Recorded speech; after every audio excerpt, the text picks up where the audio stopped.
Please आप हमारे Hindi kid story channel को सब्सक्राइब करें और बेल आइकन दबाएं, जिससे चैनल पर डाली गई वीडियोस को आप सबसे पहले सुन पाएं। और अगर आपको ये कहानियाँ अच्छी लगे तो उन्हें लाइक और शेयर करना ना भूलें।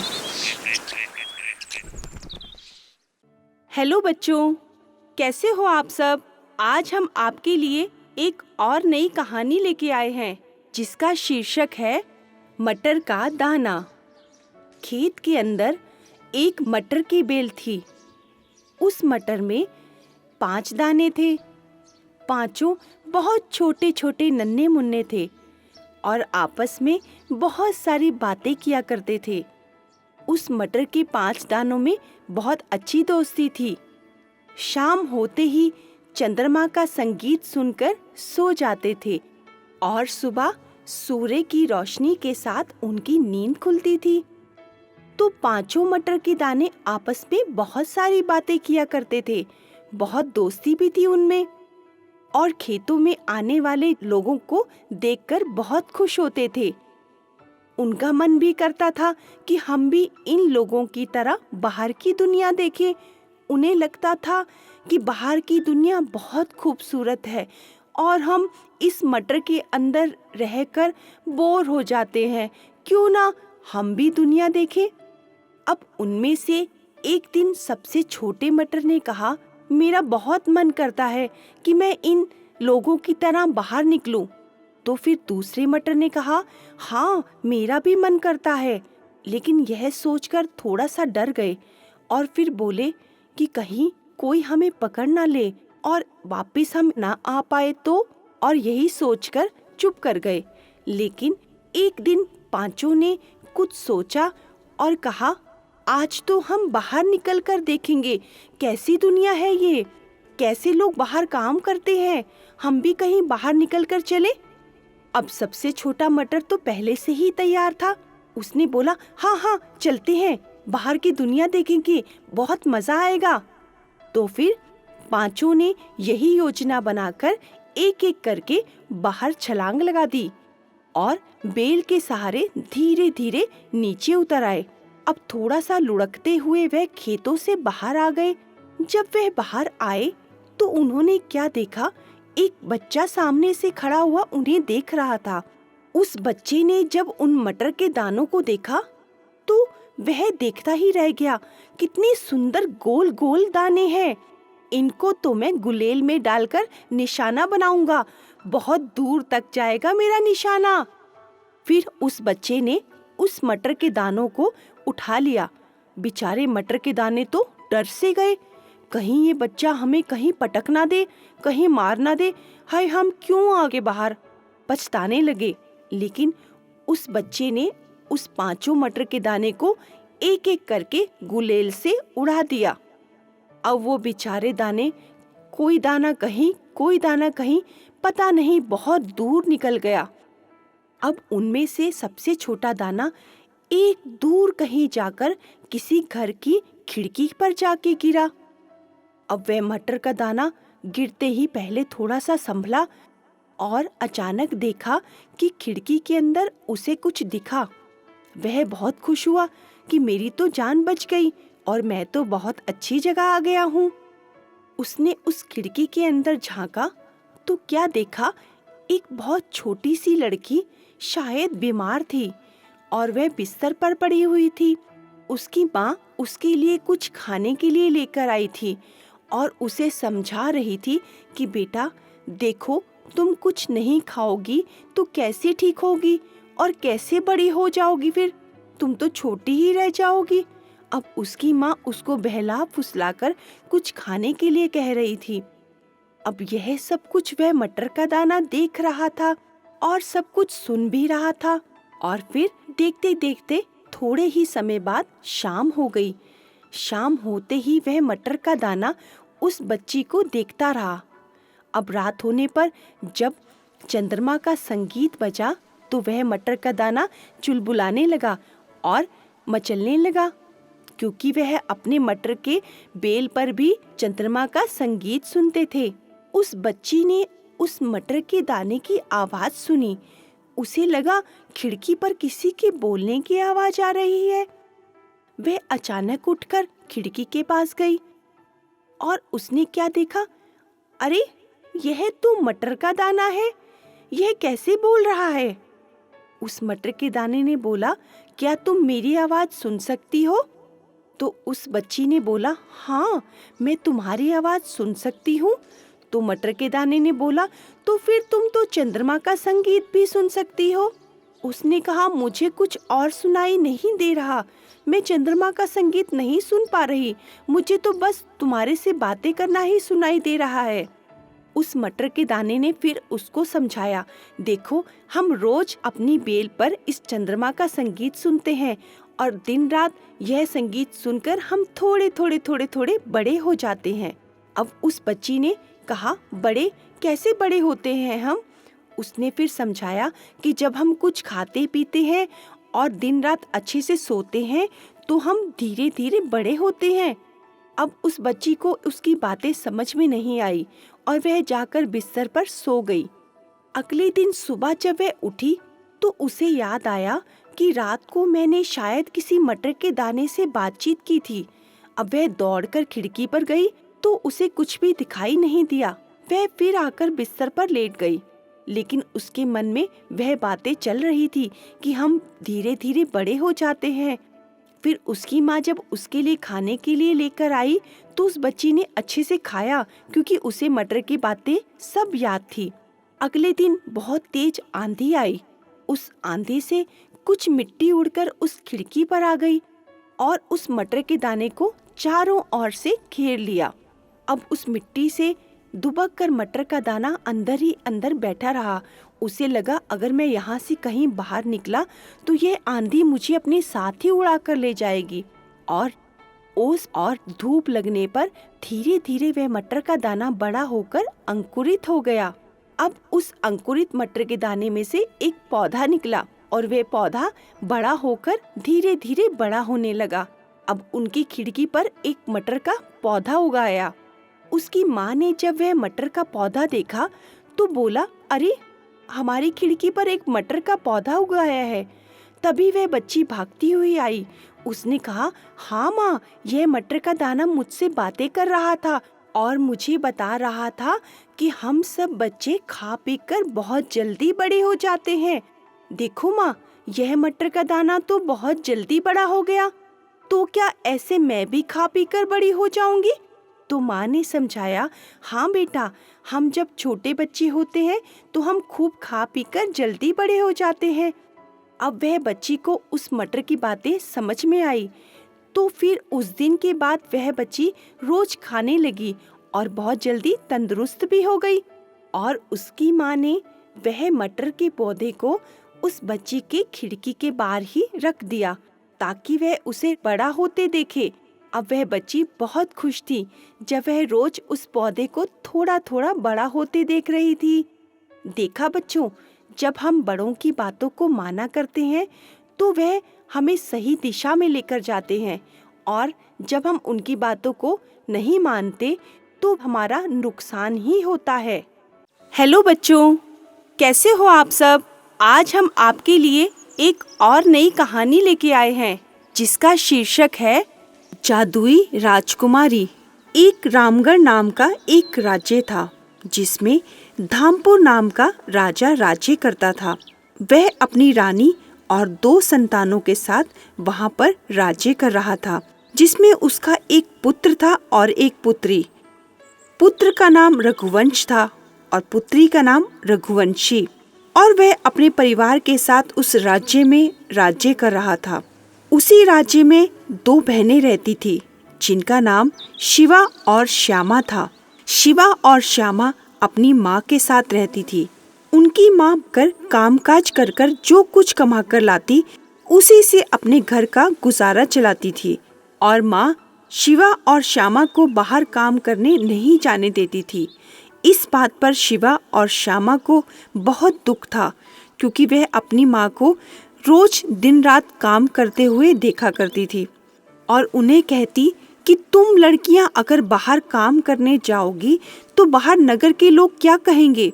इसलिए जो कुछ भी मैं कमा कर लाती हूँ उससे ही घर का गुजारा करना पड़ेगा। एक दिन शिवा श्यामा के पास आई और बोली, श्यामा, माँ अक्सर रोज काम पर जाती है और हमें भी अपनी माँ की कुछ मदद करनी चाहिए। दिन प्रतिदिन माँ बूढ़ी हो रही है। अगर हम अपनी माँ की मदद नहीं करेंगे तो माँ ज़्यादा काम नहीं कर पाएगी। श्यामा ने कहा, हाँ शिवा, तुम बिल्कुल सही कह रही हो, लेकिन हम क्या करेंगे? माँ तो हमें बाहर नहीं जाने देगी। तो शिवा ने श्यामा को समझाया कि श्यामा, तुम्हें याद है, मैंने बहुत समय पहले एक जादूगरनी के पास काम किया था। उसने मुझे एक जादुई पेड़ बनना सिखाया था। श्यामा ने कहा, हाँ मुझे याद है, लेकिन वह जादुई पेड़ बनकर हम क्या करेंगे? तो शिवा ने कहा, तुम रुको, मैं थोड़े से फूल पत्ती लेकर आती हूँ और तुम मुझ पर वो फूल पत्ती डाल देना, जिससे मैं वह जादुई पेड़ बन जाऊंगी और तुम उस जादुई पेड़ के फूल तोड़ लेना। बस यह बात याद रखना कि उस पेड़ की टहनियाँ और पत्तियाँ ना टूटने पाए और बाद में तुम मुझ पर जल डाल देना। मैं दोबारा से शिवा के रूप में परिवर्तित हो जाऊंगी। अब श्यामा ने ऐसा ही किया। जैसे ही शिवा पेड़ के रूप में परिवर्तित हुई, श्यामा ने उसी पेड़ के जादुई फूल तोड़ लिए और टोकरी में भर लिए और बाद में शिवा के ऊपर जल डाल दिया। अब वह सब फूल लेकर शिवा शहर की तरफ गई और उसी राजा के दरबार के बाहर फूल बेचने लगी। जब वह फूल बेच रही थी तो उस राजा की बेटी उसे राजमहल से देख रही थी। अब रघुवंशी माँ के पास जाती है और बोली, माँ, राजमहल के बाहर एक लड़की फूल बेच रही है, मुझे उसके फूल चाहिए। अब रानी ने कहा, ठीक है, रुको। रानी ने दरबारियों को भेजा और उस लड़की को बुलावा भेजा। अब शिवा को जब राज दरबारी बुलाने गए तो शिवा दरबार में आई और बोली, बोलिए महारानी, आपने मुझे क्यों बुलाया? तो रानी ने कहा, तुम यह सब फूल हमें दे दो और इसकी जो कीमत है हमें बता दो। अब शिवा ने कहा, महारानी, आप जो भी मुझे भेंट स्वरूप देंगे वो मैं ले लूंगी। तो रानी ने उसे कुछ सोने के सिक्के दिए और शिवा अपने घर आ गई। जब शिवा ने आकर सोने के सिक्के श्यामा को दिखाए तो दोनों बहनें बहुत खुश हुई। इस तरह तुम अपनी माँ की मदद कर पाएंगे। और यही सब दोनों रोजाना करने लगी। एक दिन जब महल में वह सुगंधित फूलों की सुगंध राजकुमार ने देखी तो उन्होंने दरबारियों से पूछा कि यह सुगंध कहाँ से आ रही है और ये फूल कहाँ से आए? मुझे इन फूलों के पेड़ को देखना है। तो राज दरबारी बोले, महाराज रघुवंश, यह फूल एक लड़की महल के बाहर बेचती है। हमने उस फूल के पेड़ तो नहीं देखे, लेकिन फूल बेचने वाली लड़की का घर जरूर देखा है। हम आपको उसका घर दिखा सकते हैं। हो सकता है वही आपको इसके पेड़ तक पहुंचा दे। अब रघुवंश उन दरबारियों के साथ गया और उसने शिवा के घर को देखा और वहाँ छुप कर देखने लगा कि शिवा यह फूल कहाँ से लेकर आती है। अब जैसे ही सुबह हुई तो शिवा और श्यामा घर से बाहर आई और वही किया। श्यामा ने शिवा पर कुछ फूल की पत्तियां बरसाई और शिवा ने कुछ मंत्र उच्चारण किए और वह एकदम से जादुई पेड़ के रूप में परिवर्तित हो गई। अब यह सब रघुवंश राजकुमार देख रहे थे। अब जैसे ही वह पेड़ के रूप में परिवर्तित हुई, श्यामा ने टोकरी भरकर सारे फूल तोड़ लिए और फिर से शिवा के ऊपर जल डाला और शिवा फिर से अपने रूप में वापस आ गई।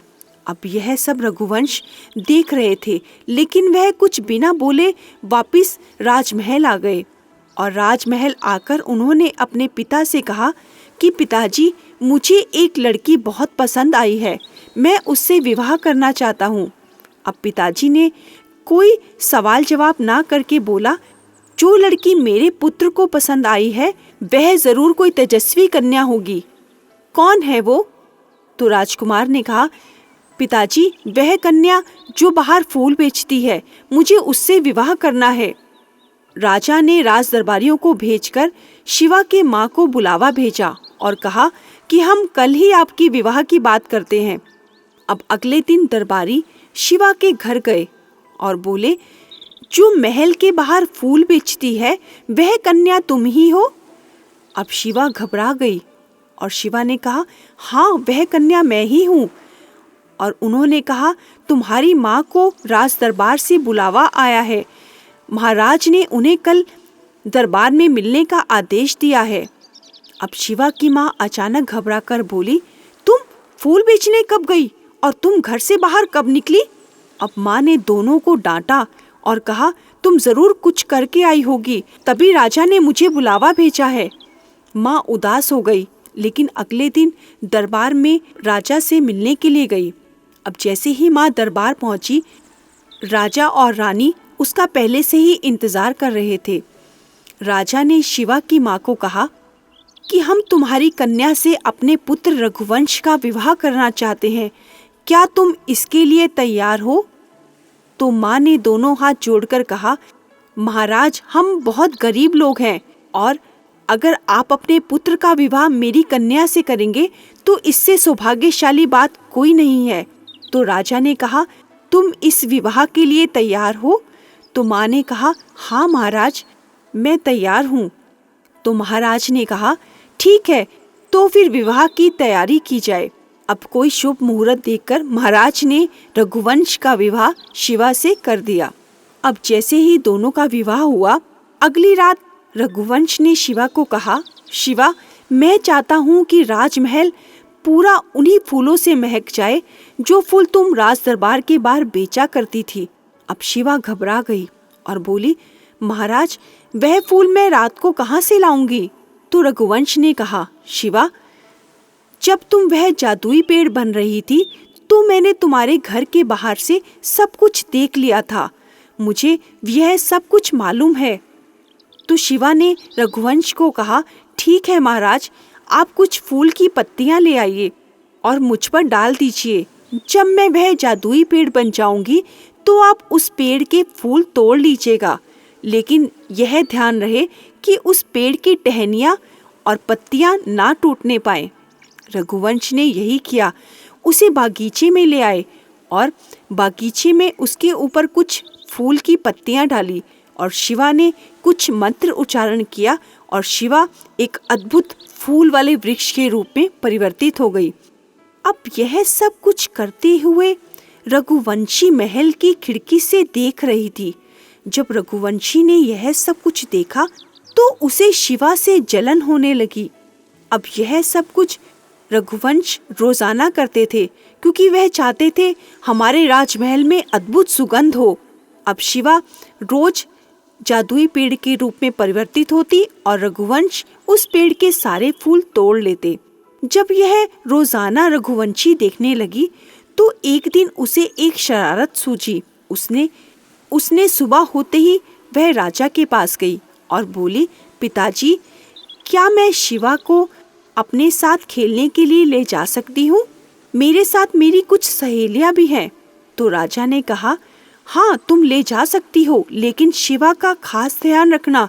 शिवा को वहाँ का कुछ भी मालूम नहीं है, कहीं शिवा वहाँ से भटक ना जाए। तो रानी ने भी रघुवंशी को समझाया। तो रघुवंशी ने कहा, नहीं पिताजी मैं शिवा का ध्यान रखूंगी। अब दोनों रघुवंशी की सहेलियों के साथ बाहर बागीचे में चली गई, जो बागीचा राजमहल से काफी दूर था। जब वे बागीचे में गई, वहां जाते ही रघुवंशी ने शिवा से कहा, शिवा तुम उसी जादुई पेड़ के रूप में परिवर्तित हो जाओ ना, मुझे अपनी सहेलियों को दिखाना है वह पेड़, उसके अद्भुत फूल। अब शिवा ने कहा, यह सब तुम कैसे जानती हो? तो रघुवंशी ने कहा, मैंने तुम्हें राजमहल की खिड़की से वह जादुई पेड़ बनते हुए देख लिया था। अब शिवा ने रघुवंशी को समझाया और उसे कुछ फूल की पत्तियां लाने को कहा। बागीचे से रघुवंशी कुछ फूल की पत्तियां तोड़ लाई और शिवा ने बताया कि तुम यह मुझ पर डाल देना, लेकिन ध्यान रहे कि तुम इस पेड़ की पत्तियां और टहनियां नहीं तोड़ना। रघुवंशी ने कहा, ठीक है तुम जैसा कहोगी मैं वैसा ही करूंगी। अब जैसे ही रघुवंशी ने शिवा पर कुछ फूल बरसाए तो शिवा ने वही मंत्र उच्चारण किया और शिवा एक अद्भुत जादुई पेड़ के रूप में परिवर्तित हो गई। जैसे ही वह जादुई पेड़ को देखा, उसकी सहेलियां अचंभित हो गई और बोली, अरे वाह, कितना सुंदर अद्भुत पेड़ है। वह हड़बड़ाहट में फूल के साथ साथ उसकी पत्तियां और टहनियां भी तोड़ने लगी। अचानक से बरसात शुरू हो गई और उन्हें घर भागने की जल्दी होने लगी। भागते भागते वह टहनियां और पेड़ की पत्तियां तक सब तोड़ गई और उसके ऊपर कुछ जल डालकर अपने घर की ओर भाग गई। अब जैसे ही रघुवंशी घर पहुंची, वह राजमहल में जैसे ही पहुंची तो राजकुमार ने और राजा ने रानी ने सबने पूछा, तुम्हारे साथ शिवा थी, वह कहाँ है? तो रघुवंशी बोली, वह अपने आप आ जाएगी। अब राजकुमार उसे चारों तरफ ढूंढने लगे, लेकिन उन्हें शिवा कहीं नजर नहीं आ रही थी और शिवा उस बागीचे में लहूलुहान पड़ी थी और उसे घर का रास्ता भी मालूम नहीं था। तब उसने एक राहगीर को देखा और उसने उस राहगीर को रोककर कहा कि तुम मुझे मेरे घर पहुंचा दो, मैं रास्ता भटक गई हूँ। शिवा ने राहगीर को अपने घर का कुछ रास्ता बताया, जिससे उसने उसे उसके घर में छोड़ दिया। अब जैसे ही शिवा अपने घर पहुंची, उसकी माँ उसे देखकर घबरा गई और फिर घर पहुंचते ही शिवा ने सारा हाल माँ को बताया। माँ को बहुत गुस्सा आया। उसने कहा, अब मैं तुम्हें दोबारा राजमहल नहीं जाने दूंगी। रघुवंशी ने तुम्हारे साथ ठीक नहीं किया। अब शिवा माँ के साथ ही रहने लगी। जब रघुवंश राजकुमार शिवा को ढूंढते ढूंढते एक दिन अचानक उसके घर तक आ गए और उन्होंने जब शिवा को उसके घर पर देखा तो राजकुमार ने कहा, शिवा, तुम अपने घर पर हो? मैं तुम्हें कब से ढूंढ रहा हूँ। तो शिवा ने रघुवंश को सारी रघुवंशी की शरारत बता दी। अब रघुवंश ने कहा, मैं रघुवंशी को जरूर सजा दिलाऊंगा, ये मेरा तुमसे वादा है। लेकिन शिवा ने कहा, नहीं राजकुमार, तुम उसे माफ कर देना, मैं तो उसे कब से माफ कर चुकी हूँ। तो राजकुमार ने कहा, ठीक है, परंतु तुम मेरे साथ राजमहल वापस चलो। तो शिवा ने कहा, ठीक है, मैं तुम्हारे साथ वापस जरूर चलूंगी, लेकिन तुम रघुवंशी को कुछ नहीं कहोगे। राजकुमार ने भी शिवा को आश्वासन दिया कि हाँ ठीक है, मैं उसे कुछ नहीं कहूँगा। यह कहकर रघुवंशी राजकुमार के साथ राजमहल आ गई। अब जैसे ही वह राजमहल आई, रघुवंशी ने जब शिवा को देखा तो वह दोनों हाथ जोड़कर माफ़ी मांगने लगी। शिवा, मुझे माफ़ कर दो, मैंने तुम्हारे साथ सही नहीं किया। अब शिवा तो पहले से ही रघुवंशी को माफ़ कर चुकी थी। देखा बच्चों, जब हम किसी का बुरा करते हैं या उसके साथ बुरा व्यवहार करते हैं तो इस बात की सज़ा हमें ईश्वर ज़रूर देता है। इसीलिए हमें कभी भी किसी के साथ बुरा व्यवहार या बुरा आचरण नहीं करना चाहिए। हेलो बच्चों, कैसे हो आप सब? आज हम आपके लिए एक और नई कहानी लेके आए हैं, जिसका शीर्षक है ईमानदार पेंटर। एक छोटे से गांव में एक सोनू नाम का पेंटर रहता था। बहुत ही ईमानदारी के साथ काम करता था सोनू। जो भी काम मिलता उसे बहुत ही प्यार से और बहुत ही सफाई से करता था और बहुत ईमानदार था सोनू अपने काम में। लेकिन काम अधिक ना मिलने की वजह से सोनू को अधिक आमदनी नहीं होती थी और दिन रात उसे यही चिंता रहती थी कि मेरे पास अधिक पैसे नहीं है, बस जो भी कमाई होती है उससे घर का गुजारा ही चल पाता है। और सोनू का सपना था कि उसे अच्छा अधिक बड़ा काम मिले, जिससे वह कुछ अधिक पैसे कमा पाए। लेकिन जितना भी काम सोनू को मिलता वह उसे अपनी ईमानदारी के साथ करता और कभी भी किसी के साथ बेईमानी नहीं करता था। एक दिन गांव से सोनू को सेठ जी का बुलावा आया। सेठ जी ने सोनू को किसी कार्य के लिए बुलाया था। अब जब सोनू सेठ जी के पास गया और बोला, सेठ जी, आपने मुझे बुलाया, कोई काम था क्या? तो सेठ जी बोले, हाँ सोनू, कोई काम है, क्या तुम इसे कर पाओगे? तुम्हारे पास समय है? तो सोनू बहुत ही प्यार से बोला, हाँ सेठ जी, क्यों नहीं, मेरा तो यही काम है, आप मुझे बताइए क्या काम करना है मुझे। तो सेठ जी सोनू को नदी के किनारे ले गए, जहाँ सेठ जी की एक पुरानी नौका थी। सेठ जी ने कहा, सोनू, यह बहुत समय से पुरानी हो गई है नौका, तुम इसे कुछ पेंट कर दो जिससे यह फिर से नई हो जाए। तो सोनू ने कहा, ठीक है सेठ जी, मैं इसे जल्दी निपटा दूंगा, लेकिन इसके लिए आप मुझे थोड़ा समय दीजिए। तो सेठ जी ने कहा, हाँ हाँ, क्यों नहीं, तुम समय ले लो, लेकिन मुझे यह बता दो तुम इसका कितना खर्चा लोगे। तो सोनू ने अपनी मजदूरी के हिसाब से उसका खर्चा बता दिया। तो सेठ जी ने कहा, हाँ ठीक है, तुम अपना खर्चा ले लेना, लेकिन बस सही से काम कर देना।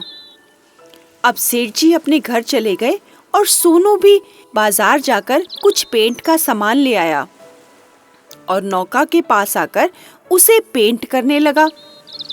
अब जैसे ही सोनू उस नौका को पेंट कर रहा था तो उसने क्या देखा, अरे इस नौका में तो एक बहुत बड़ा छेद है।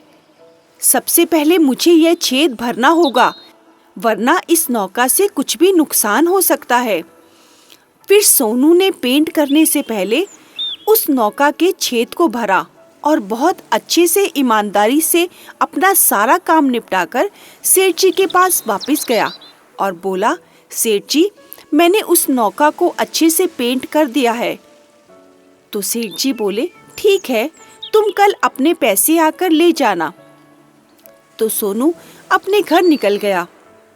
अब अगले दिन सेठ जी की पत्नी और बच्चे आए और बोले कि हमें बाहर घूमने जाना है। अब तो हमारी नौका भी नई हो गई है, क्या हम उस नौका में चले जाएं? क्योंकि हमें नदी के पार दूसरे शहर जाना है। अब सेठ जी ने कहा, हाँ हाँ, क्यों नहीं, तुम लोग जा सकते हो। अब सेठ जी का परिवार उस नौका में सवार होकर दूसरे गांव की ओर चला गया। थोड़े समय बाद सेठ जी का छोटा भाई घर की ओर आया और बोला, भैया, कहाँ गए सारे? घर में कोई दिखाई नहीं दे रहा, भाभी और बच्चे सब कहाँ गए? सेठ जी ने कहा, सभी दूसरे गांव की ओर नदी के पार शहर में गए हैं और बच्चों को भी कुछ बाजार से सामान लेना था, इसीलिए खरीदारी के लिए सारा परिवार वहीं गया है। अब सेठ जी का भाई बोला, ये क्या? अरे उस नौका में तो एक बहुत बड़ा छेद था, क्या आपको मालूम नहीं था? सेठ जी ने कहा, नहीं, यह तो मुझे नहीं मालूम था। तो वह दोनों डर गए कि हमारा परिवार सुरक्षित होगा या नहीं। अब सेठ जी को अपने परिवार की चिंता सताने लगी और शाम भी हो गई थी। तभी अचानक सेठ जी का परिवार सुरक्षित बाजार से लौट आया और सभी बच्चे खुश थे क्योंकि वह लोग खरीदारी करके वापस आए थे। उनकी पत्नी ने जब सेठ जी को परेशान देखा तो पूछा, क्या हुआ, आप कुछ परेशान नजर आ रहे हैं? तो सेठ जी ने पूछा, तुम लोग सभी ठीक हो ना? तो उन्होंने कहा, हाँ, हम तो सब ठीक हैं, लेकिन क्या बात हो गई? तो सेठ जी ने बताया कि जिस नौका में तुम लोग सवार होकर गए थे, उस नौका में एक बहुत बड़ा छेद था जिससे वह नौका डूब सकती थी। लेकिन उनकी पत्नी ने कहा, नहीं, उस नौका में तो कोई भी छेद नहीं था और ना ही उसके अंदर पानी की एक बूंद भी आई। हम लोग तो बड़े आराम से गए और बड़े आराम से वापस आए हैं। तो सेठ जी खुश हो गए और उन्होंने फिर से सोनू पेंटर को बुलावा भेजा। अब जब सोनू पेंटर आया तो सेठ जी ने उसे कुछ पैसे दिए और बोले, सोनू, ये लो तुम्हारे काम के पैसे, जो तुमने कल पेंट किया था उसके पैसे दे रहा हूँ, तुम रख लो। सोनू ने सेठ जी से वह पैसे लिए और गिनने लगा। जैसे ही सोनू ने वह पैसे गिने तो बोला, सेठ जी, शायद आपसे गलती लग रही है, आपने मुझे मेरी मेहनत से ज़्यादा पैसे दे दिए और ज़्यादा नहीं, शायद बहुत ज़्यादा दिए हैं। अब सेठ जी बोले, नहीं सोनू, मैंने तुम्हारी मेहनत के ही पैसे दिए हैं। तो सोनू फिर से बोला, नहीं सेठ जी, आप दोबारा से गिन लीजिए, ये पैसे बहुत ज़्यादा हैं। तो सेठ जी बोले, सोनू, तुमने भी बहुत ईमानदारी और मेहनत से काम किया। कल जो तुमने नौका पेंट की थी ना, उसमें एक बहुत बड़ा छेद था, लेकिन तुम्हारी ईमानदारी, तुमने मुझे बिना बताए उस छेद को भरा और ना ही मुझसे उससे अधिक पैसे मांगे। लेकिन तुमने मुझे बिना बताए अपना काम बहुत ही ईमानदारी और मेहनत से किया। यह इसी का इनाम है और मैं तुम्हारी मेहनत से बहुत खुश हूँ। तुम यह रख लो, यह इनाम स्वरूप मैं तुम्हें दे रहा हूँ। अब वह पैसे देखकर सोनू बहुत खुश हुआ। उसे लगा कि जैसे आज भगवान ने तो मेरी सुन ही ली। लेकिन देखा बच्चों, जब हम कोई भी कार्य ईमानदारी से करते हैं और मेहनत से करते हैं तो उसका एक ना एक दिन फल हमें ज़रूर मिलता है। चाहे देर से ही सही, लेकिन एक ना एक दिन वह हमें ज़रूर प्राप्त होता है, क्योंकि ईमानदारी मनुष्य का एक अच्छा गुण है जो सभी को बहुत पसंद आता है। हेलो बच्चों, कैसे हो आप सब? आज हम आपके लिए एक और नई कहानी लेके आए हैं जिसका शीर्षक है जादुई कुत्ता। शहर के नज़दीक एक छोटा सा रामपुर नाम का एक गांव था। उस गांव में रामकिशन नाम का एक व्यक्ति रहता था। बहुत गरीब परिवार से था रामकिशन। उसकी एक छोटी सी हलवाई की मिठाई की दुकान थी। वह बहुत सारी मिठाइयाँ बनाकर बेचा करता था। बहुत छोटा सा परिवार था। उसके परिवार में उसका एक पुत्र और पत्नी थे। जैसे भी रामकिशन मिठाई बनाता, थोड़े से पैसे कमाता और घर का गुजारा चलाता था। उसकी दुकान ठीक मंदिर के पास थी। अब रामकिशन का रोज का यही रूटीन था कि वह मंदिर जाता, माथा टेकता और वापस अपनी दुकान में आकर मिठाई बनाकर बेचा करता था। एक दिन मंदिर के पास एक कुत्ता काफी देर से रो रहा था और उसकी आवाज सभी आने जाने वाले व्यक्ति सुन रहे थे, लेकिन कोई भी उसके पास जाकर यह नहीं देख रहा था कि उस कुत्ते को क्या पीड़ा है, उसे कहाँ दर्द हो रहा है, जिस वजह से वह कुत्ता सुबह से रो रहा था और दर्द से तड़प रहा था। उसे काफी सारी चोट भी लगी हुई थी। तभी रामकिशन उधर से निकला। जैसे ही रामकिशन मंदिर से बाहर निकला, रामकिशन ने उस कुत्ते को जब देखा तो रामकिशन ने उस कुत्ते को तुरंत अपनी गोद में उठा लिया और उसे आराम से सहलाकर अपने घर ले आया। और उसे लगा कि कहीं इस कुत्ते को कोई चोट लगी है, जिस वजह से यह कुत्ता रो रहा है। अब रामकिशन ने उसे आराम से थोड़े पानी से उसको साफ किया और उसकी चोट पर दवा लगा दी और उसे कुछ खाने पीने को दे दिया। अब जब उस कुत्ते को थोड़ा सा ठीक महसूस हुआ तो वह थोड़ा सा चलने फिरने लगा।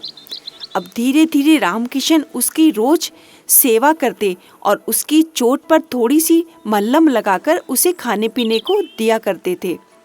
अब रामकिशन ने उसका नाम रौनक रख दिया था। उसका बेटा भी उसे रौनक नाम से पुकारा करता था। उनके घर में उस रौनक के आने से रौनक भी हो गई थी। उसकी पत्नी भी बहुत खुश थी कि हमारे घर में कुछ चहल पहल होने लगी है। अब रामकिशन रोज अपनी दुकान पर जाता और शाम को जब वापस आता तो रौनक के साथ अपने पुत्र के साथ खेला करता था। अब एक दिन रामकिशन की पत्नी उसके पास आई और बोली, देखो, हमारा बेटा अब कुछ बड़ा हो गया है और उसे हमें स्कूल में डालना चाहिए। तो रामकिशन ने अपनी पत्नी से कहा, देखो, मेरी दुकान भी अभी ठीक से नहीं चल रही है और मेरे पास इतने पैसे नहीं कि मैं इसका स्कूल में एडमिशन करवा सकूं। तुम थोड़ा समय रुक जाओ। जब मेरे पास थोड़े पैसे हो जाएंगे तो मैं इसका स्कूल में दाखिला करवा दूंगा। अब यह सब कुछ रामकिशन ने अपनी पत्नी से कहा। उसकी पत्नी थोड़ी मायूस हो गई और दोनों थोड़े से दुखी हुए कि आज हमारे पास इतना पैसा नहीं कि हम अपने बच्चे का स्कूल में दाखिला करवा सके। अब यह सब कुछ बाहर खिड़की से रौनक सुन रहा था। जब रामकिशन रौनक को खाना डालने गया तो रौनक ने रोजाना की तरह खाना खाया, लेकिन यह क्या, खाना खाने के बाद रौनक ने रामकिशन को एक सोने का सिक्का दिया और कहा कि यह बाजार में बेच देना और इससे जो भी पैसे आएंगे तुम उससे अपने बेटे का स्कूल में दाखिला करवा देना। रामकिशन बहुत खुश हुआ और रोज की तरह वह रौनक को खाना डालता और रौनक उसे रोज एक सोने का सिक्का देने लगा। अब इसी तरह रामकिशन के घर की स्थिति बदलने लगी। रामकिशन की दुकान भी थोड़ी बड़ी होने लगी और अच्छी अच्छी मिठाइयाँ बेचकर रामकिशन और अधिक पैसे कमाने लगा।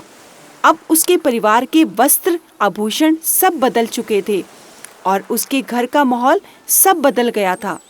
अब जब रामकिशन के दुकान के पास वाले जो दुकान थी उसमें दो व्यक्ति रहते थे। वह सोचने लगे कि ऐसा क्या हो गया है जो रामकिशन का पहले जैसा माहौल नहीं रहा, वह कुछ बदल चुका है। अब वह दोनों आपस में बातें करने लगे कि ऐसा कौन सा जादू हो गया है रामकिशन के घर में जो रामकिशन का सारा माहौल बदल गया। क्यों ना इसके घर में जाकर देखा जाए। अब वह दोनों व्यक्ति यह योजना बना रहे थे कि रामकिशन के घर में जाकर देखना चाहिए कि ऐसा कौन सा जादू चल रहा है इसके घर में।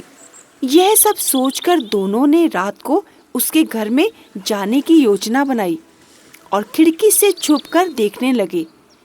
और यह क्या, जब रामकिशन रौनक को खाना डालने आया और रौनक ने फिर रोज की तरह एक सिक्का रामकिशन के हाथ में थमा दिया। अब यह सब कुछ वह दोनों व्यक्ति देख रहे थे। अरे यह क्या, इसके पास तो एक जादुई कुत्ता है जो सोने का सिक्का देता है। क्यों ना इसका कुत्ता हम चुरा ले, फिर तो हम भी माला माल हो जाएंगे। यह सोचकर उन्होंने उसके कुत्ते रौनक को चुराने का सोचा। और जब रात को सब सो गए तो वह चुपके से उसके घर में सेंध मारने आए और रौनक के पास आकर बोले, देखो रौनक, हम तुम्हारे लिए कितनी अच्छी अच्छी मिठाई लेकर आए हैं। रामकिशन तो तुम्हें बस सूखी सूखी रोटी खिलाता होगा, लेकिन हम तुम्हें रोजाना अच्छी मीठी मिठाई खिलाएंगे, देखो खाओ। अब यह सब कुछ जब रौनक ने सुना तो रौनक उन दोनों को बोला, जब मैं सड़क किनारे पड़ा था मुझे बहुत चोट लगी थी और मैं दर्द से कहरा रहा था। तब तो तुम दोनों मेरे पास से निकल गए थे और मुझे एक गंदा कुत्ता, सड़क का कुत्ता कहकर मुझे छोड़कर चले गए थे।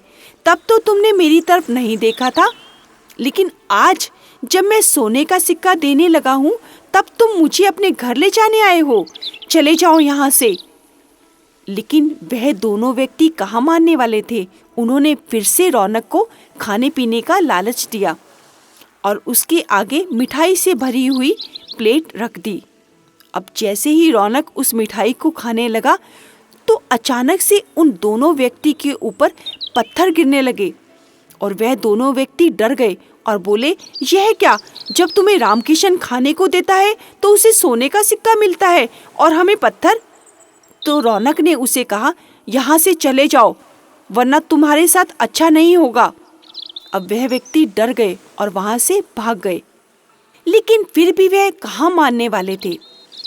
अब वह कुछ ना कुछ प्लानिंग करके रामकिशन को तो नीचा दिखाना चाहते थे।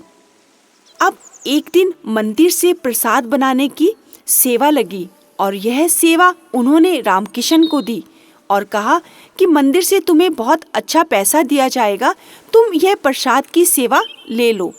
अब प्रसाद बनाने के लिए रामकिशन बहुत खुश हुआ क्योंकि उसे मंदिर से बहुत अच्छे पैसे दिए जा रहे थे।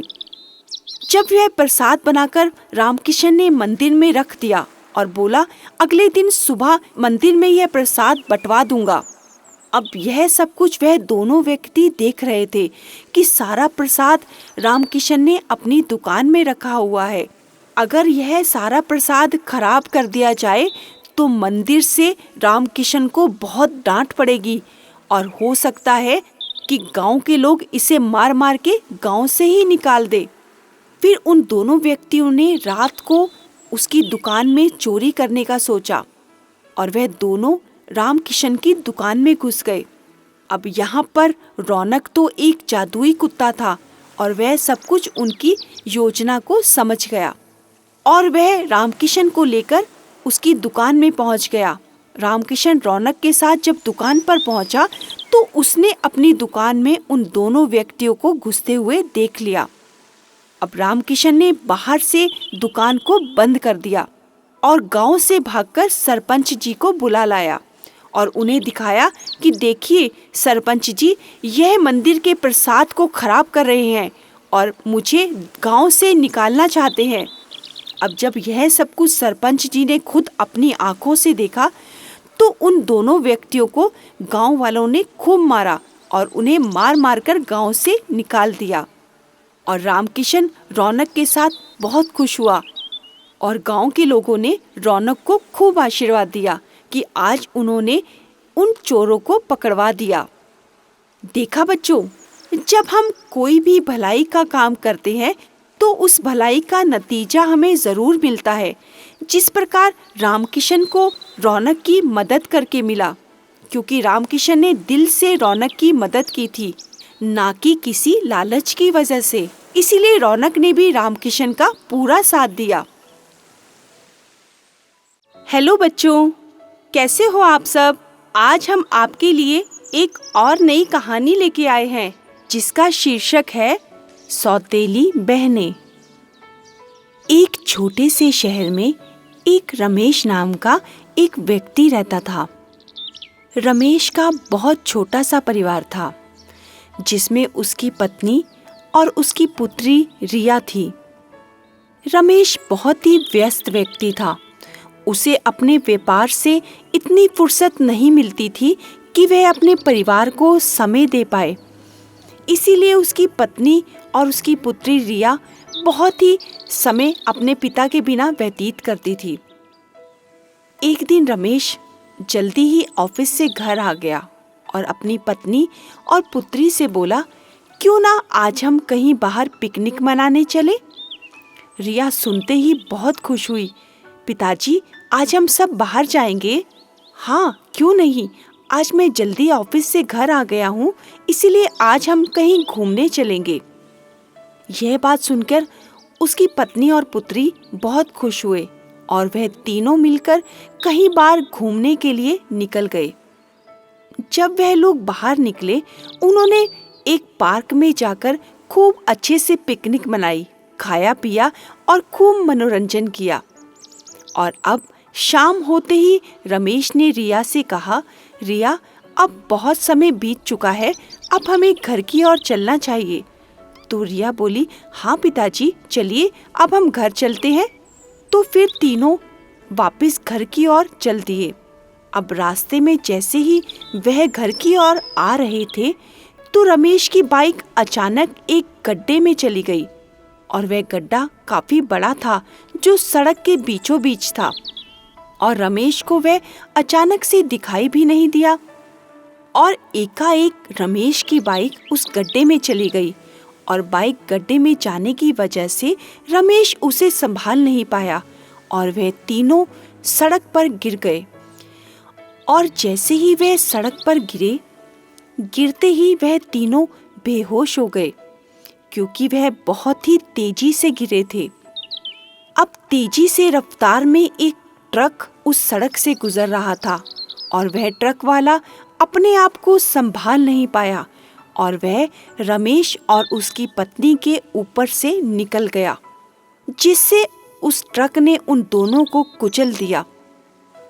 अब तीनों को उठाकर लोग उन्हें हॉस्पिटल ले गए। अब जब रिया को हॉस्पिटल में होश आया तो उसने अपने मामा और मामी को अपने पास खड़े देखा। जब उसने मामा और मामी को अपने पास देखा तो वह एकाएक चौंकते हुए बोली, मामा जी, पिताजी और माँ कहाँ हैं? वह ठीक तो है ना? मामी ने रिया को संभाला और बोला, रिया, तुम ठीक हो ना? तुम्हें ज्यादा चोट तो नहीं लगी? नहीं मामी, पहले आप ये बताइए, पिताजी और माँ ठीक तो है ना? अब मामा जी ने बताया कि नहीं रिया, इस सड़क दुर्घटना में तुम्हारे माता पिता की मृत्यु हो चुकी है। अब रिया ने जैसे ही यह सुना, वह एकदम चौंक गई और बोली, मामा जी नहीं, ऐसा नहीं हो सकता, यह कैसे हो गया? और वह बहुत तेज तेज रोने लगी, क्योंकि माँ से रिया का बहुत अधिक लगाव था। अब वह उसे याद कर कर चिल्ला चिल्ला कर रोने लगी, माँ ऐसा क्या हो गया और ऐसा कैसे हुआ? एकदम से अभी तो हम लोग सब घूम कर आ रहे थे और ये सब अचानक क्यों हो गया? कैसे हो गया माँ? कहाँ चले गए तुम लोग? मुझे अकेला छोड़ दिया माँ तुमने। अब मामा और मामी ने रिया को संभाला और उसे चुप कराकर डॉक्टर की अनुमति लेकर रिया को अपने घर ले आए। लेकिन रिया इस दुर्घटना से बहुत चुप हो चुकी थी। वह एकदम शांत सी रहती थी और किसी से बात भी नहीं करती थी। अब मामा और मामी उसका हमेशा ध्यान रखते थे, उसे अपने बच्चों से भी अधिक प्यार करते थे। मामा जी की एक पुत्री थी जिसका नाम सुमन था। अब जब सुमन ने अपने पिता का लगाव रिया की तरफ अधिक देखा, तो सुमन भी रिया से जलने लगी और वह उससे चिढ़कर रहती थी, क्योंकि उसे लगता था मेरे माता पिता मुझसे अधिक रिया से प्यार करने लगे हैं। अब रिया को वह नापसंद करती थी, क्योंकि उसे रिया खलने लगी थी। रिया बहुत ही शांत प्रिय लड़की थी। वह अपनी शांति से हर काम करती, क्योंकि माता पिता का उसे बहुत अधिक सदमा लगा था। अब मामा मामी रिया का बहुत अधिक ध्यान रखते थे। मामा जी ने रिया का स्कूल का एडमिशन भी सुमन के ही स्कूल में करवा दिया। उन्हें लगा था कि दोनों बहनें मिलकर स्कूल जाएंगी तो रिया का ध्यान भी अपने माता पिता से थोड़ा हट जाएगा और सुमन के साथ रहेगी तो रिया अपनी बहन के साथ खेल कूद पाएगी। लेकिन सुमन तो रिया को बिल्कुल भी पसंद नहीं करती थी। सुमन को लगता था कब ऐसा मौका मिले जिससे वह रिया को नीचा दिखा पाए। अब सुमन ने भी सभी स्कूल के बच्चों को यह कहकर कहा कि यह एक मनहूस लड़की है जो अपने माता पिता को खा गई। अब सभी स्कूल के बच्चे रिया को मनहूस कहकर चिढ़ाते थे, क्योंकि उन्हें यह सब कुछ सुमन सिखाती थी। रिया फिर भी चुपचाप रहती। वह कभी भी किसी के साथ झगड़ती नहीं थी और जो सब कुछ बच्चे कहते वह सब कुछ शांत स्वभाव में सुन लेती, लेकिन कभी भी किसी को पलटकर जवाब नहीं देती थी। लेकिन एक दिन तो किसी बात की हद ही हो गई। उसके स्कूल के कुछ लड़के उसके पास आए और बोले, ए मनहूस, क्या कर रही है? अब रिया फिर भी शांति से अपना खाना खाती रही, क्योंकि स्कूल का लंच टाइम चल रहा था। अब वह लड़के फिर एकाएक बोले, अरे ए मनहूस, क्या कर रही है? ये तो मनहूस लड़की है। और तेज तेज हंसने लगे। और हंसते हंसते उन्हें एक शरारत सूझी और अपनी क्लास में जाकर वह एक कैंची उठा लाए, जिससे वह रिया के बालों को काटने लगे। अब रिया अपने बालों को छुड़ाकर उनसे बचने लगी, लेकिन वह दोनों रिया के बालों को झपट कर पकड़कर सारे बालों को उन्होंने काट दिया और उसे गंजा कर दिया। अब रिया ने जब अपनी हालत ऐसी देखी तो रिया से यह सब कुछ बर्दाश्त नहीं हुआ। वह तेज तेज रोने लगी और बोली, माँ तुम कहाँ चली गई? देखो, आज तुम अगर मेरे पास होती तो शायद मेरी यह हालत नहीं होती। अब रिया से यह सब कुछ बर्दाश्त नहीं हुआ और वह स्कूल से भागकर बाहर आ गई और रोती रोती एक कुएं की तरफ गई। उसे लगा, आज मैं अपने आप को मार दूंगी, मुझे यह नहीं रहना, मुझे अपनी माँ के पास जाना है। क्योंकि माँ का रिया से बहुत अधिक लगाव था और रिया का भी माँ से लगाव था।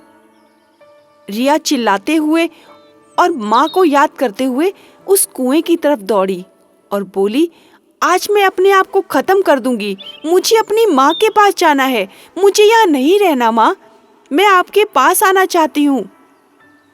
अब ये क्या? जैसे ही रिया कुएं में कूदने के लिए उसके पास आई, तभी एकाएक रिया की माँ की आत्मा उसके पास आ गई और बोली, रिया यह तुम क्या कर रही हो? अब जैसे ही रिया ने अपनी माँ को खड़े हुए देखा तो रिया चौंक गई और बोली, माँ, तुम यहाँ? तुम कहाँ चली गई थी माँ? तुम मुझे अकेला छोड़कर चली गई? देखो, इन लोगों ने मेरी क्या हालत कर दी। तुम मेरे पास वापस आ जाओ माँ, तुमने मुझे अकेला छोड़ दिया। अब रिया की माँ ने उसे समझाया, देखो रिया, मैं तुम्हारे साथ हमेशा रहूंगी, लेकिन तुम अभी थोड़ा अपने आप को संभालो और तुम हमेशा खुश रहो। जब तक तुम खुश रहोगी, तुम्हारी माँ हमेशा तुम्हारे साथ रहेगी। और कभी भी अपने आप को अकेला महसूस मत करना। तुम्हारी माँ और तुम्हारे पिताजी हमेशा तुम्हारे साथ हैं। अब जब माँ ने रिया को बहुत अच्छे से समझाया तो रिया को अपनी माँ की बात समझ में आई और रिया ने माँ को कहा, माँ, मैं तुमसे वादा करती हूँ कि आज के बाद मैं हमेशा खुश रहूंगी, लेकिन तुम मेरे साथ रहोगी ना माँ? माँ ने कहा, हाँ रिया, तुम्हारी माँ हमेशा तुम्हारे साथ है। अब रिया अपनी माँ से मिलकर बहुत खुश हुई और माँ की आत्मा ने जादू से रिया के बाल दोबारा से ठीक कर दिए। अब रिया अपनी माँ से मिलकर बहुत खुश हुई और वापस घर आ गई। अब जब रिया घर आई और रिया बहुत खुश थी तो मामा मामी भी रिया को खुश देखकर बहुत अधिक खुश हुए। वाह रिया, क्या बात है, आज तो तुम बहुत खुश दिखाई दे रही हो। तो रिया ने कहा, हाँ मामा मामी, आज से मैं बहुत खुश रहूंगी और मैं आज के बाद कभी भी दुखी नहीं रहूंगी। अब जब यह सब बातें सुमन सुन रही थी तो सुमन को तो बहुत अधिक ईर्ष्या होने लगी कि रिया और खुश ऐसे कैसे हो गया। जब अगले दिन रिया और सुमन स्कूल गई तो सुमन ने अपने बैग में से एक कॉपी निकालकर चुपके से रिया के बैग में डाल दी और अपनी क्लास टीचर से बोली, मैम, देखो, मेरे सब्जेक्ट की कॉपी नहीं मिल रही है, मैं काफी देर से ढूंढ रही हूँ। जब उसकी क्लास की मैडम ने यह बात सुनी तो बोली, देखो सुमन, तुम्हारे टेबल में ही पड़ी होगी। हमारी क्लास में कोई भी बच्चा किसी के बैग से कोई सामान नहीं चुराता। तुम ठीक से देखो, तुम्हारे बैग में ही होगी या फिर तुम्हारे टेबल में पड़ी होगी। अब सुमन फिर से बोली, नहीं टीचर जी, मैं सब कुछ अच्छे से देख चुकी हूँ, देखो वह कॉपी कहीं नहीं मिल रही। तो टीचर रिया और सुमन के पास आ गई और बोली, तुम्हारे कहने पर मैं क्लास के सभी बच्चों का बैग चेक करवाती हूँ, तुम रुको। अब जब क्लास टीचर ने सभी बच्चों का बैग चेक करवाया तो यह क्या, सुमन की खोई हुई कॉपी तो रिया के बैग से निकली। अब जब क्लास टीचर ने यह देखा तो क्लास टीचर बहुत ही गुस्से से रिया से बोली, रिया, यह क्या, हमारी क्लास का कोई भी बच्चा ऐसी हरकत नहीं करता, तुमने यह क्या किया? तो रिया ने बोला, नहीं मैम, मुझे इस सब का नहीं पता, यह कॉपी मेरे बैग में कैसे आ गई? तो सुमन बड़ी चालाकी से बोली, कोई बात नहीं मैडम जी, आप इसे नहीं डांटिए, मैं इसे समझा दूंगी। आखिर में यह है तो मेरी बहन ना, कोई बात नहीं, आप इसे मत डांटिए। और रिया बहुत ही मायूस हो गई और रोने लगी। और फिर एकाएक स्कूल की बेल बजी और स्कूल की छुट्टी हो गई। और जब रिया और सुमन घर की ओर आ रहे थे तो रिया चुपचाप अपने घर की ओर चल रही थी और सुमन तो आज बहुत खुश थी क्योंकि क्लास टीचर से रिया को बहुत अधिक डांट पड़ी थी। लेकिन फिर भी रिया को सुमन का ध्यान था। रिया ने कई बार सुमन को बोला, देखो सुमन, तुम सड़क के बीचों बीच मत चलो, कोई भी वाहन वहां से आकर तुमसे टकरा जाएगा।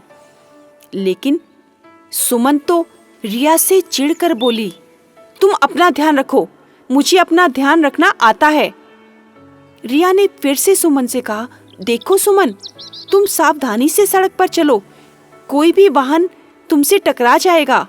लेकिन सुमन तो रिया की बात कहीं नहीं मान रही थी। रिया ने क्या देखा, अचानक एकदम कि एक ट्रक बहुत ही तेज रफ्तार से रिया की तरफ बढ़ रहा है। अब रिया बहुत तेजी से भागते हुए सुमन को संभालते हुए एक तरफ धक्का मारती है, जिससे वह खुद नहीं संभल पाती और उस ट्रक से टकरा जाती है। अब जैसे ही रिया उस ट्रक से टकराती है, बहुत तेजी से सड़क पर गिरने की वजह से रिया बेहोश हो जाती है। सुमन ने जब यह सब कुछ देखा तो सुमन तेज चिल्लाते हुए बोली, रिया, यह क्या हो गया? तुम मुझे बचाते हुए खुद ट्रक से टकरा गई। मेरी बहन, यह क्या हुआ? मुझे माफ कर दो। मैंने अगर तुम्हारी बात मानी होती तो शायद यह सब कुछ नहीं होता। अब यह सब कुछ देखकर उस सड़क पर काफी लोग इकट्ठे हो गए, जिनमें से 2-4 लोगों ने रिया को उठाकर हॉस्पिटल तक पहुंचाया। और जब रिया बेहोश हालत में हॉस्पिटल में बेड पर लेटी हुई थी तो एकाएक रिया की माँ की आत्मा आती है और रिया से बोली, रिया, ये कैसे हो गया बेटा? रिया ने आंखें खोली और जब सामने अपनी माँ की आत्मा को देखा तो रिया रोने लगी और बोली, देखा माँ, तुम मुझे अकेला छोड़कर चली गई ना, तो यह सब कुछ हो गया। तो माँ ने रिया से कहा, नहीं बेटा, मैं तुमसे कभी दूर नहीं हूँ, मैं हमेशा तुम्हारे साथ हूँ। तुम सुमन की बड़ी बहन हो ना, सुमन का हमेशा ध्यान रखना। तुमने जो कुछ भी किया बहुत अच्छा किया, लेकिन तुम्हें भी सुमन का और अपना दोनों का ध्यान रखना है। और माँ ने जादू से रिया की सभी चोटें ठीक कर दी और माँ फिर से रिया को समझाकर वापस चली गई। तभी हॉस्पिटल में मामा और मामी सुमन के साथ आ गए और सुमन रिया को गले लगाकर रोने लगी। रिया, तुम ठीक हो ना? मैंने तुम्हारे साथ क्या क्या नहीं किया, फिर भी तुमने अपनी बहन होने का फर्ज निभाया। मुझे माफ कर दो, आइंदा से मैं ऐसा कभी नहीं करूंगी। मामा मामी भी उन दोनों बहनों का प्यार देखकर बहुत खुश हुए। देखा बच्चों, रिया एक समझदार और सुलझी हुई लड़की थी, क्योंकि रिया की माँ उसे हमेशा अच्छी बातें समझाया करती थी।